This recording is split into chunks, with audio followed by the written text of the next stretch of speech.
சிகப்பு எனக்கு ரொம்ப பிடித்த ஒரு வண்ணம்.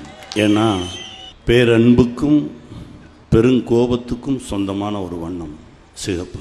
அறத்துக்கு சொந்தமான வண்ணம் சிவப்பு. நேர்மைக்கு சொந்தமான வண்ணம் சிவப்பு. எளிமைக்கு சொந்தமான வண்ணம் சிவப்பு. 1917 நினைக்கிறேன், ரஷ்ய புரட்சி முடிஞ்சது. லெனின் சொல்றாரு ரெட் ஸ்கேர், அதாவது உலக நாடுகள் அனைத்திற்குமே சிகப்பை கண்டால் ஒரு பயம் அப்படின்னாரு.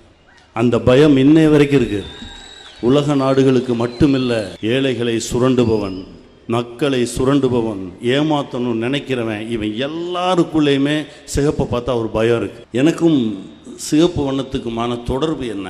கம்யூனிசம் என்பது என்ன? ரொம்ப சிம்பிள். அது ஒரு தத்துவம், சமூக மற்றும் பொருளாதார கோட்பாடு. அதாவது இங்கே எல்லாம் எல்லாருக்கும் சொந்தம், எல்லாரும் சேர்ந்து உழைக்கிறோம், கிடைக்கிறத எல்லாரும் பகிர்ந்துக்கிறோம். இதுதான் கம்யூனிசம்.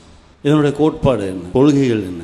சமூகத்தில் ஒரு சமத்துவத்தை உண்டாக்குவது, பொருளாதாரத்தில், அதாவது சமூகத்தில் இருக்கக்கூடிய பொருளாதாரத்தில் இருக்கக்கூடிய வர்க்கங்களை அகற்றுவது. அதாவது இந்த ஏழை பணக்காரன், இருக்கிறவன் இல்லாதவன், இந்த பிரச்சனைகளை அகற்றுவது. இதுதான் கோட்பாடு. அப்போ கம்யூனிஸ்ட்னா யார்? ஒரு பொது உடைமைவாதி. நியாயமாக கம்யூனிஸ்ட்னா யாருன்னா ஒரு 3 வயசு குழந்தைய சொல்லுவேன். 3 வயசு குழந்தை மாதிரி இருக்கணும், எல்லாரையும் நேசிக்கணும், எல்லாரும் மீதும் அன்பு செலுத்தணும், அங்கே பெருசு சிறுசுன்னு ஒன்றுமே இருக்கக்கூடாது. இவர் தான் கம்யூனிஸ்ட், இவர் தான் பொது உடைமைவாதி.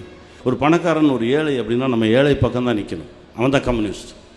ஒரு இருக்கிறவன் இல்லாதவனா இல்லாதவன் பக்கம் தான் நிற்கணும், அவன் தான் கம்யூனிஸ்ட். ஒருத்தன் அடிக்கிறான், ஒருத்தன் அடி வாங்குறான்னா அடி வாங்குறவன் பக்கம் தான் நிற்கணும், அவன் தான் கம்யூனிஸ்ட். நம்மளால் இருக்க முடியுதா? இந்த கேள்வி எனக்குள்ளே எப்போவுமே இருந்துக்கிட்டே இருக்கும். மலையாளத்திலேருந்து எனக்கு ஒரு படம் வருது. கிருஷ்ணபிள்ளை, அவர் தான் கேரளாவில் கம்யூனிஸ்ட்டை ஃபவுண்ட் பண்ணவர், நிறுவியவர். கிருஷ்ணபிள்ளையாக நடிக்கிறதுக்கான ஒரு வாய்ப்பு. நான் அந்த கேரள தலைவர், அதாவது கிருஷ்ணபிள்ளையாக நடித்தேன். அதாவது ஆங்கிலேயர்கள் அவரை தேடுறாங்க. இவர் காடுக்குள்ளே போய் ஒரு இடத்துல பதுங்கி தங்கியிருக்கிறாங்க. அங்கே ஒரு பாம்பு இருக்குது. அந்த பாம்பை தோழர்கள் அடிக்க போகும்போது கூட சொல்கிறாரு, அது இருக்க இடத்துக்கு தான் நம்ம வந்திருக்கிறோம், அதை ஏன் அடிக்கிற? நாம் தான் அதை துன்புறுத்துகிறோம், அது நம்மளை ஒன்றுமே செய்யாது, விடு அப்படின்றார். அவ்வளவு நல்ல மனிதர்கள். அந்த படம் பண்ணும்போது கேரளாவில் இருந்த கம்யூனிசம் முழுவதுமாக படிக்கிறேன், தெரிஞ்சுக்கிறேன். தெலுங்கு கும்மிடி நரசையா அப்படின்னு ஒரு தோழர், அவருடைய வாழ்க்கை வரலாறுன்னு நான் நடித்தேன். இப்போ நடிச்சிட்ருக்கேன். 5 முறை சட்டசபை உறுப்பினர். முதல் முறை ஜெயிச்சு சட்டசபைக்குள்ளே போகும்போது சைக்கிளோடு போகிறாரு.